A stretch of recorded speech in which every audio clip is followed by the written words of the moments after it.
रोजा आइजोफोरा बर'नि दोरोङारि बागुरुम्बा मोसानायखौ दिन्थिफुंगोन। बाक्सा जिल्लानि बाथौफुरि केन्द्रीय बाथौ फुजा मेला फालिथायनि गिबि सानखालि बेखेवनाय हाबाफारियाव रोजा आइजोफोरा बागुरुम्बा मोसानानै दिन्थिफुंनो साखाफारा खालामदों। बाक्सा जिल्लानि सदर मुसलपुर बाथौफुरियाव फैगौ 23 जानुवारिनिफ्राय 50थि सनाथि फोरबो फालिथाय केन्द्रीय बाथौ फुजा मेलाखौ खुंफुंनो साखाफारा जानायखौ नुनो मोन्दों। 23 जानुवारिनिफ्राय 3 फेब्रुवारिसिम 12 साननि हाबाफारि लानानै खुंफुंनो लानाय बे फुजा मेलाखौ आसामनि गिबि मन्त्रि डक्टर हिमन्त बिश्व शर्माया बेखेवफैगोन। गाबोननि गिबि साननि बेखेव जानो गोनां हाबाफारियावनो 1000 आइजोफोरा मोसानानै दिन्थिफुंनो थाखायनो दिनै आइजोफोरखौ फुजासालियाव जोबथा खेबनि थाखाय फोरोंथाय खालामनायखौ नुनो मोन्दों। बे सनाथि मायथाइ फालिथायावनो बिटिआरनि गाहाय मावफुं सोद्रोमा प्रमद बर', बारग' मावफुं सोद्रोमा हाग्रामा महिलारि बिथांमोनाबो बाहागो लाफैगोन होननानै बानजाय आफादा मिथिनो होयो। हाबाफारि बायदियै बे सनाथि फोरबो फालिथायनि गाहाय नोजोर बोथावनाफोरा जाहैबाय 12 सानाव सानफ्रोमबो हारिमु दिन्थिफुंनाय, सिफोरनि बायलाय फानलाय एक्सपो, गुबुन गुबुन रोखोमनि जानाय आदार बायदि दिन्थिफुंसालि आरो हेलिकप्टार गाखोनाय बायदि थागोन होननानै बुंथिदों बानजाय आफादा। लोगोसे हाबाफारिनि जोबथा सानखालि देंखो मोनाबिलियाव बलिउडनि मेथाइ रोजाबगिरि जेलिखाय तामिनजों लोगोसे बर' हारिनि देंखोनि राजा बिग्राय ब्रह्म, देंखोनि रानि सुलेखा बसुमतारी बिथांमोनजों लोगोसे जाखांफुनाय मेथाइ रोजाबगिरिफोराबो बाहागो लागोन होननानै फोरमायो। बानजाय आफादा हारि धोरोम राव बासियालासे गासैबो रायजो राजाखौ लोब लोब बाहागो लाफैनो गुरैयै खावलायहरदों।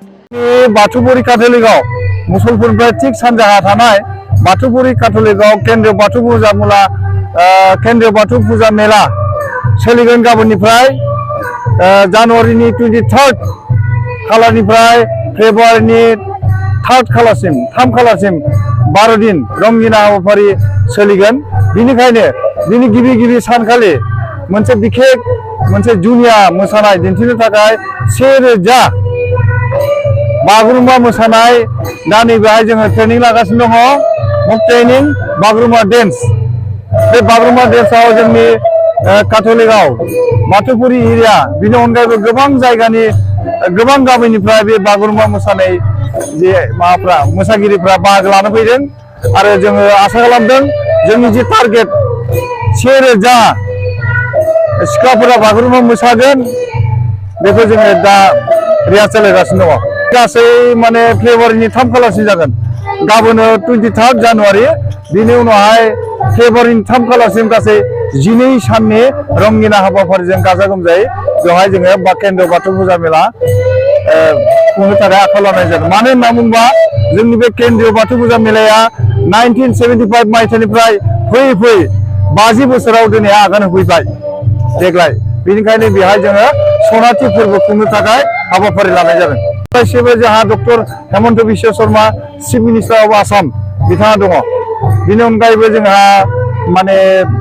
बिटिसिनि गाहाय प्रमद बर' फैगोन आरो बिनि अनगायै जोंनि गाहाय हाग्रामा महिलारि बिथांमोना बाहागो लागोन। हाबाफारि लेखा गोबां गुबुन खालारखारि बिथांमोनखौ प्रग्रामाव सेटआप खालामनाय जादों। रायजो राजाफोरखौ जोङो मिजिं खालामो बेयाव जों बयबो बाहागो लायो।